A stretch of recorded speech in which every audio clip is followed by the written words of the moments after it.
عبد القادر ناصر صاحب امیر مقامی ملک پیٹ اور محترم جناب عبدالعزیز صاحب ناظم اسلامی معاشرہ، السلام علیکم ورحمۃ اللہ وبرکاتہ۔ میں اس موقع پر اللہ رب العزت کا بے پناہ شکر بیان لانا چاہتا ہوں۔ بے شمار نعمتیں رات اور دن وہ ہمیں عطا فرما رہا ہے۔ سب سے بڑی اور عظیم نعمت دین کی نعمت ہے، دین کا شعور ہے اور دین کا فہم ہے، اور نہ صرف اس نے ہمیں دین کا فہم اور شعور عطا کیا بلکہ ایک ایسی تحریک سے جو مکمل دین کو اللہ کی زمین پر نافذ اور جاری کرنے کے لیے بپا ہوئی ہے۔ اس کے ہم ارکان ہیں، کارکنان ہیں، متبصرین ہیں، اس کے ہم چاہنے والے ہیں۔ ایک عظیم احسان ہے اللہ رب العزت کا ہم پر کہ اس نے ہمیں ایک ایسی تحریک سے جوڑا جو ٹھیک اللہ کے رسول صلی اللہ علیہ وسلم کے بتائے ہوئے نقش قدم پر چل رہی ہے۔ رفاع عزیز، اس کے ساتھ ساتھ میں اللہ تبارک تعالیٰ کا اس بات پر بھی شکر بیان لاتا ہوں، اس صورتحال میں اس نے ہمیں نہ صرف زندگی دی بلکہ صحت اور تندرستی بھی عطا فرمائی ہے۔ پچھلے 2-3 مہینے سے ہم دیکھ رہے ہیں کتنے ہی ہمارے رفقا جو ہمارے ساتھ اٹھتے اور بیٹھتے تھے، کتنے ہی ہمارے رشتہ دار، کتنے ہی ہمارے پڑوسی اور کتنے ہی ہمارے جاننے اور پہچاننے والے جو پچھلے کئی دنوں تک ہمارے ساتھ رہے، دیکھتے ہی دیکھتے اچانک اللہ تبارک و تعالیٰ کی طرف سے بلاوا آیا اور وہ آج ہمارے درمیان نہیں۔ مہلت عمل ان کی ختم ہو چکی ہے، لیکن اللہ کا بڑا کرم اور اس کا احسان ہے کہ اس نے ہمیں زندگی دی اور صحت و تندرستی دی اور عمل کا موقع عنایت فرمایا ہے۔ اس پر میں جتنا اللہ رب العزت کا شکر بیان کم ہے۔ میں دعا کرتا ہوں کہ اللہ تبارک و تعالیٰ ہماری زندگی کی آخری سانس تک اللہ تعالیٰ کی یہ عنایتیں، یہ محبتیں اور یہ احسان ہماری زندگی کی اس آخری سانس تک ہمیں حاصل ہوتا رہے اور اس کا ہم قولی اور عملی شکر بیان لاتے رہے۔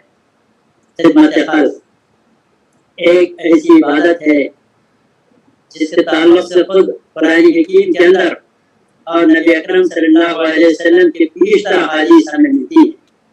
یہ بات ہمارے ذہنوں میں ہونی چاہیے کہ دین اسلام کی تکمیل خدمت خلق کے بغیر ممکن نہیں ہے۔ دین مکمل نہیں ہے خدمت خلق کے بغیر، اور پھر اس کے ساتھ ساتھ یہ بات بھی ہمارے ذہنوں میں ہونی چاہیے خدمت خلق انسانی تعلقات کے بغیر ممکن نہیں ہے۔ ظاہر ہے خدمت انسانوں کی جائے گی، انسانی تعلقات کے ساتھ خدمت خلق جڑا ہوا ہے۔ دین اسلام کی تکمیل خدمت خلق کے بغیر نہیں، اور پھر خدمت خلق انسانی تعلقات کے بغیر ممکن نہیں۔ حضرات گرامی، خدمت خلق جہاں دین اسلام کی تکمیل کے لیے ضروری ہے، وہیں انسانوں کی بقا اور ان کی ترقی کے لیے ضروری ہے۔ ایک دوسرے سے تعلقات، ایک دوسروں کی ضروریات کا پورا کرنا دراصل دین اسلام کی تکمیل ہے، اس کی بقا ہے، اور پھر انسانیت ہے کہ بندہ ایک دوسرے کا خیال کرے، ان کی ضروریات کو پورا کرے۔ چنانچہ اللہ کے رسول صلی اللہ علیہ وسلم نے جو بات ارشاد فرمائی، لا یرحم اللہ من لا یرحم الناس، جو بندوں پر رحم نہیں کرتے اللہ تبارک و تعالیٰ ان پر رحم نہیں کرتا۔ کتنی بڑی بات نبی اکرم صلی اللہ علیہ وسلم نے ارشاد فرمائی ہے۔ جو شخص بندوں پر رحم نہیں کرتا، جو شخص بندوں کا خیال نہیں کرتا، جو شخص بندوں کی ضرورتوں کو پوری کرنے کے لیے تیار نہیں ہے، کمر بستہ نہیں ہے، اللہ تعالیٰ ان بندوں پر بھی رحم نہیں کرتا، ان کو ان کے حالوں پر چھوڑ دیتا ہے۔ اس لیے نبی اکرم صلی اللہ علیہ وسلم نے یہ بات ارشاد فرمائی، سارے انسان ایک جسد واحد کی طرح ہیں۔ ہم دیکھتے ہیں کہ جسم کے کسی حصے کو اگر تکلیف پہنچتی ہے، وہ تکلیف سارا جسم محسوس کرتا ہے، آنکھوں میں آنسو آ جاتے ہیں، جسم کا ایک ایک عضو اس تکلیف کو محسوس کرتا ہے۔ میرے محلے میں اگر میرا پڑوسی بھوکا سو رہا ہو، میری نیندیں حرام ہو جانی چاہیے، میرے کسی رشتے دار کے یہاں کوئی بیمار اگر ہے تو جب تک اسے راحت نہ پہنچے میرے اندر بے چینی کی کیفیت پیدا ہونی چاہیے۔ حضرات گرامی، جن حالات سے میں اور آپ گزر رہے ہیں، رات اور دن کتنے ہی تحریک اسلامی کے رفقا، کتنے ہی ہمارے پڑوسی، کتنے ہی ہمارے مسجد میں نماز پڑھنے والے مصلی ان حالات سے دوچار ہو رہے ہیں۔ نبی اکرم صلی اللہ علیہ وسلم نے بات ارشاد فرمائی، خدا کی قسم وہ شخص مومن نہیں، خدا کی قسم وہ شخص مومن نہیں، خدا کی قسم وہ شخص مومن نہیں ہے۔ صحابہ نے عرض کیا کہ اللہ کے رسول صلی اللہ علیہ وسلم آخر کون سا مومن نہیں ہے؟ آپ قسم کھا کر کے تکرار کے ساتھ کہہ رہے ہیں۔ آپ صلی اللہ علیہ وسلم نے فرمایا، لوگو وہ شخص مومن نہیں ہے جو خود پیٹ بھر کے کھائے اور اس کا پڑوسی بھوکا سوتا رہے، چاہے وہ مسلم ہو یا غیر مسلم۔ حضرات ذرا غور تو کیجیے، نبی اکرم صلی اللہ علیہ وسلم کی یہ تعلیمات اور آج ہماری صورتحال کیا ہے؟ اس کا مطلب ہرگز یہ نہیں ہے کہ میرا پڑوسی کے پاس کوئی کھانے پینے کی چیزیں نہیں ہے اور بھوکا سو جائے۔ اس کا مطلب یہ ہے کہ نہ صرف کھانے پینے کی چیزیں، اس کی ضروریات زندگی کی تکمیل میں کسی قسم کی کوئی کمی ہو رہی ہو اور آپ اس سے بالکل بے خبر ہیں۔ اس کا لڑکا آپ کے لڑکے کی طرح تعلیم حاصل نہیں کر رہا ہے، مالی دشواریوں کے اندر وہ مبتلا ہے، اس کے ہاں کوئی بیمار ہے، اس کی تیمارداری کے لیے کوئی اس کے گھر آ نہیں رہا ہے، اس کے گھر ترکاری کی ضرورت ہے اور آپ روزانہ جا کر کے اپنی ترکاری خرید رہے ہیں۔ غرض یہ کہ پڑوسی اور ہمسایوں کا خیال اللہ کے رسول صلی اللہ علیہ وسلم نے بڑی تاکید کے ساتھ کیا، اور یہاں تو یہ بات ارشاد فرمائی کہ خدا کی قسم وہ شخص مومن نہیں جو اپنے پڑوسی کی ضروریات کا خیال نہیں رکھتا، ان کی کوئی مدد نہیں کرتا۔ یہ ہے وہ دین اسلام کے اندر خدمت خلق کی اہمیت۔ آپ جانتے ہیں ایک موقع پر اللہ کے رسول صلی اللہ علیہ وسلم نے یہ بات ارشاد فرمائی، روزہ قیامت اللہ تبارک و تعالیٰ بندوں سے عرض کریں گے، اے میرے بندے، اے ابن آدم، میں بھوکا تھا تو نے مجھے کھلایا نہیں، میں پیاسا تھا تو نے مجھے پلایا نہیں، میں برہنہ تھا، میں ننگا تھا تو نے مجھے پہنایا نہیں۔ بندہ عرض کرے گا کہ یا اللہ تو کیسے بھوکا، تو کیسے برہنہ، تو کیسے پیاسا؟ اللہ تبارک و تعالیٰ عرض کریں گے کہ دیکھ ایک موقع پر تیرے گھر پر ایک سائل آیا تھا، ایک ضرورت مند تھا، وہ بھوکا تھا، اس موقع پر اگر تو اس کا کھانا کھلا دیتا، اسے پانی پلاتا، اس کے لیے کپڑے میسر کرتا تو مجھے وہاں پر پاتا۔ اور یہ کتنی بڑی بات ہے جو اللہ تبارک و تعالیٰ عرض کر رہے ہیں۔ بھوکے اور پیاسوں کے قریب اللہ تبارک و تعالیٰ ہوتے ہیں۔ جو بھوکے کو کھانا کھلائے گا، جو ضرورت مندوں کی ضرورتیں پوری کرے گا، وہ اللہ تبارک و تعالیٰ کی ضرورتیں پوری کر رہا ہے۔ وہ اللہ تبارک و تعالیٰ کے پاس بڑی بشارتیں حاصل کرنے والا ہے۔ ایک موقع پر جب ایک بندے کا حساب کتاب لیا جا رہا تھا، اس نے دیکھا کہ اس کے نام اعمال کے اندر پہاڑوں کی مانند نیکیاں ہیں۔ تو بندہ اللہ تبارک و تعالیٰ سے عرض کرے گا، یا اللہ اتنی ساری نیکیاں مجھے وہ کون سے عمل کے بدلے میں مل رہی ہیں؟ میں نے تو کوئی بڑی عبادتیں نہیں کی، میں کوئی تہجد گزار تو نہیں تھا، کوئی زیادہ نفل روزے تو نہیں رکھتا تھا، میں جاننا چاہتا ہوں کہ اتنی ساری نیکیاں وہ کون سا عمل ہے جس کے بدلے میں مجھے عطا کی جا رہی۔ اللہ تبارک و تعالیٰ اسے یاد دلائیں گے، اے میرے بندے، ایک موقع پر تیرے گھر پر ایک سائل آیا تھا، ایک ضرورت مند آیا تھا، اور اس نے تیرے سامنے ہاتھ پھیلایا، اور اس موقع پر تو نے اس بندے کے ہاتھ میں ایک درہم رکھا، جبکہ اس وقت تجھے خود اس ایک درہم کی ضرورت تھی، لیکن تو نے اپنی ذات پر اس بندے کو ترجیح دی۔ اللہ تبارک و تعالیٰ عرض کریں گے کہ تیرا وہ ایک درہم اس بندے کے ہاتھ میں جانے سے پہلے میں نے اپنا ہاتھ پھیلایا اور اس ایک درہم کو اپنے ہاتھ میں لے لیا، اور اس روز سے لے کر کے آج تک میں اس ایک درہم کے ایسے پرورش کر رہا ہوں جیسے تو اپنے بچے کی پرورش کرتا ہے.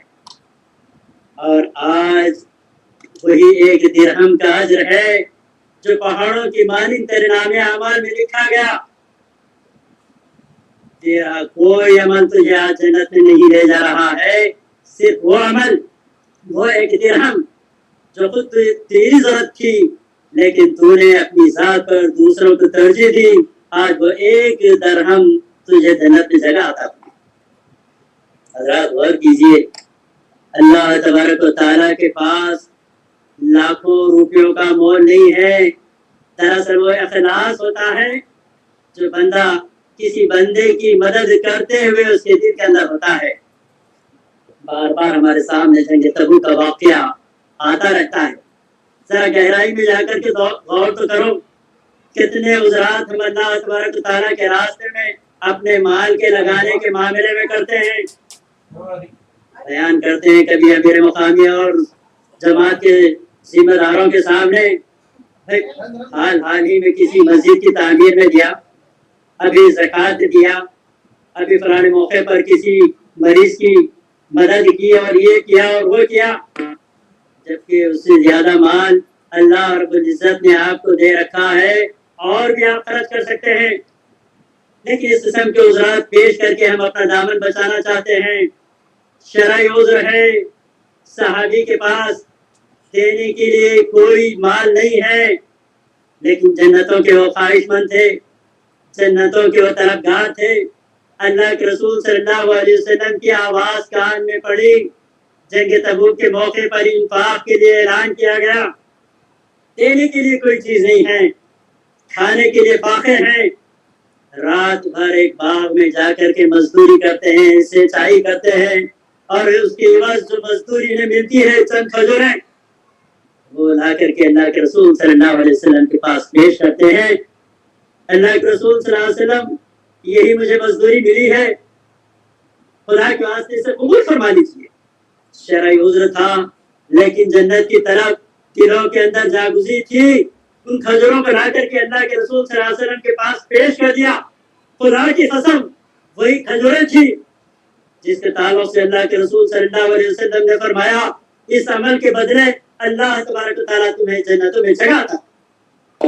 حضرات قرآن حکیم کے اندر کتنی جگہ تذکرہ کیا گیا ہے. یہ جو تم مال خدا کے راستے میں دیتے ہو، مثل الذین ينفقون فی سبیل اللہ کمثل حبۃ انبتت سبع سنابل فی کل سنبلۃ مئۃ حبۃ واللہ یضاعف لمن یشاء واللہ واسع علیم. ایک بیج جو تم زمین میں بوتے ہو 7 بالیں نکلتی ہے اور اس سے ایک بھٹا جسے ہم دیکھتے ہیں 100 دانے اس پر رکھتے ہیں. قرآن حکیم نے مثال دے کر کے بات سمجھائی. دیکھو اللہ کے راستے میں 1 روپیہ اگر تم خرچ کرو گے اللہ تبارک و تعالیٰ اس کے بدلے میں 700 گنا اجر تمہارے نام اعمال میں لکھ دیتے ہیں. واللہ یضاعف لمن یشاء واللہ واسع علیم. اتنا ہی نہیں، اللہ تبارک و تعالیٰ اس سے بڑھ کر کے اجر دینے والے ہیں، اس سے بڑھ کر کے تمہیں نیکیاں عطا کرنے والے ہیں. جس اخلاص کے ساتھ تم اللہ تبارک و تعالیٰ کے راستے میں خرچ کرو گے اسی طریقے سے اللہ تبارک و تعالیٰ تمہارے نام اعمال کے اندر اجر اور نیکیاں رکھی. حضرات قرآن حکیم کے اندر زکوٰۃ کے مصارف کا مطالعہ کرتے رہتے ہیں. آپ ان مصارف پہ غور کیجیے.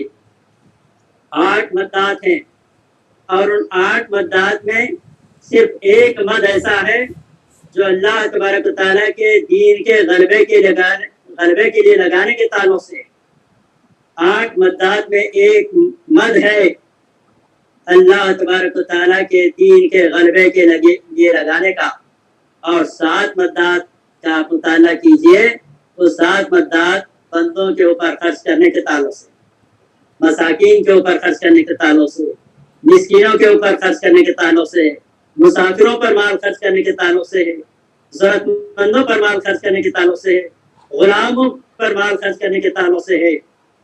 غرض یہ کہ دین اسلام کے اندر آپ مطالعہ کیجئے، ایک طرف تو آپ کو بدنی عبادتیں ملیں گی اور دوسری طرف مالی عبادت. اور یہ جو بدنی عبادتوں کا تذکرہ بھی قرآن حکیم کے اندر ہمیں ملتا ہے، وہیں آپ دیکھیے اس بات کا بھی تذکرہ ملتا ہے. بدنی عبادتوں میں اگر کوئی کمی رہ جائے یا بدنی عبادت بندہ پوری طریقے سے ادا کرنے کا متحمل نہ ہو تو پھر مال کے ذریعے سے اللہ تبارک و تعالیٰ اس کمی کو پورا کر دیتے ہیں.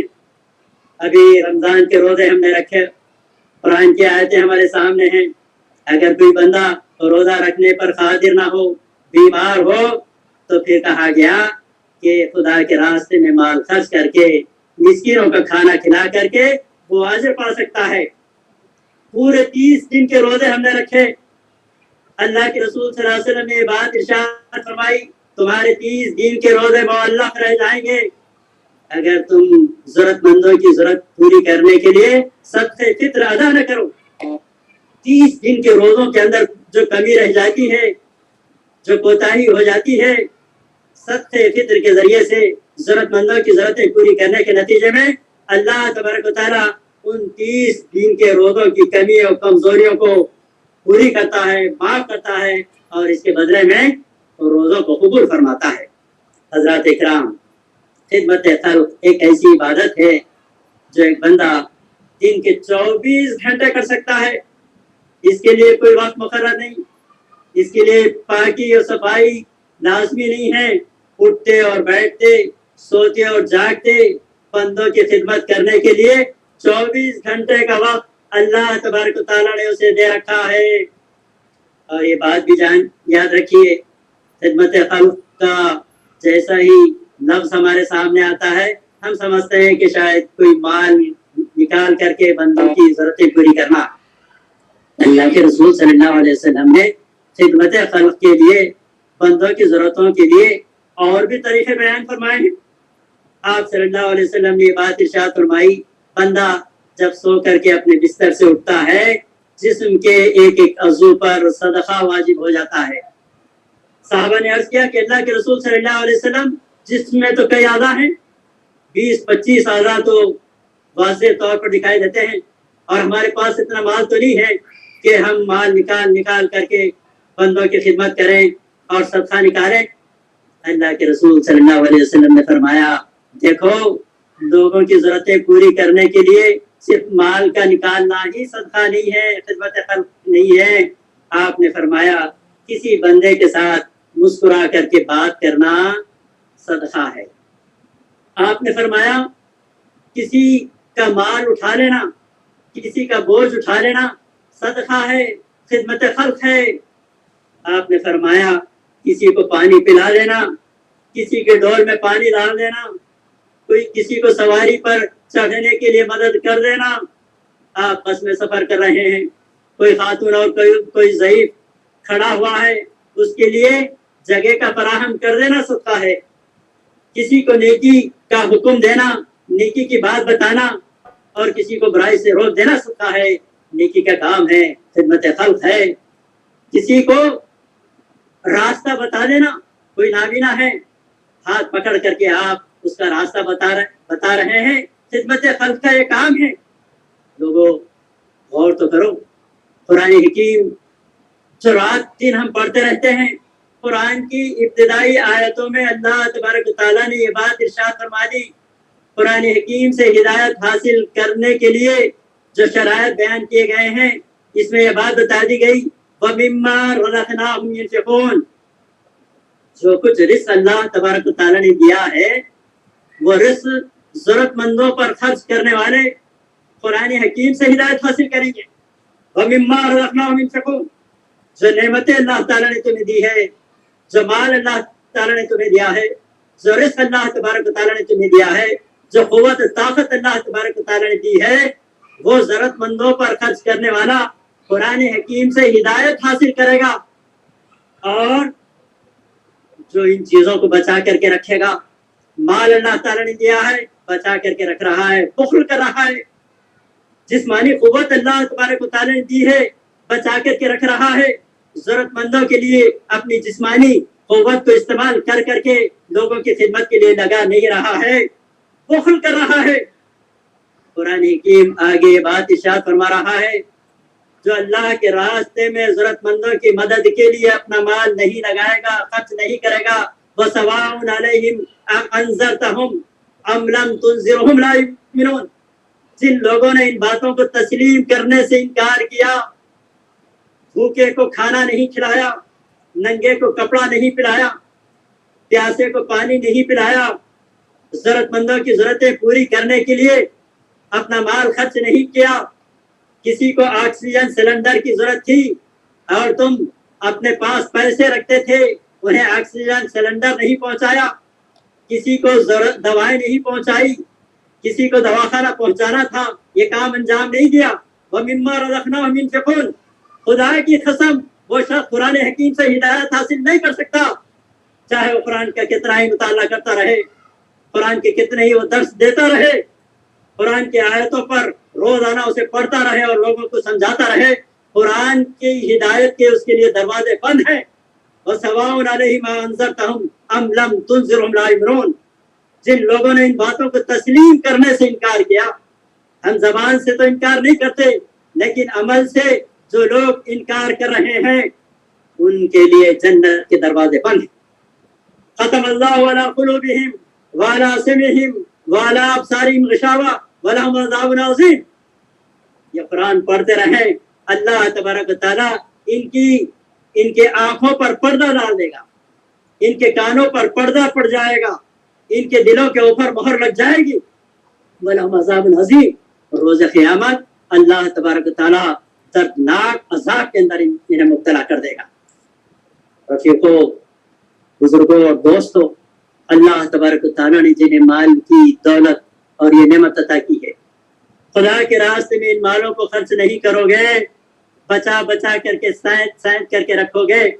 ایک موقع پر اللہ کے رسول صلی اللہ علیہ وسلم نے حضرت اسما رضی اللہ تعالیٰ کو خطاب کر کے کہا، اے اسما، خدا کے راستے میں خرچ کر، گن گن کر کے مت دے، اور اگر تو گن گن کر کے خدا کے راستے میں خرچ کرو گی، اللہ تبارک و تعالیٰ بھی گن گن کر کے دے گا۔ بے حد و حساب خدا کے راستے میں تم خرچ کرو گے، اللہ تبارک و تعالیٰ بھی بے حد و حساب دے گا، اس کے خزانوں میں کوئی کمی نہیں ہے۔ اور یاد رکھیے، خدا کی دی ہوئی ان امانتوں اور ان نعمتوں کو اگر تم بچا بچا کر کے رکھو گے، خدا کے ضرورت مند بندوں پر اسے خرچ نہ کرو گے، جو نعمت دیتا ہے وہ نعمت لینے پر بھی قادر ہے، قدرت رکھتا ہے۔ ہم نے اپنے سر کی آنکھوں سے دیکھا ان مناظر کو، ان حالات میں۔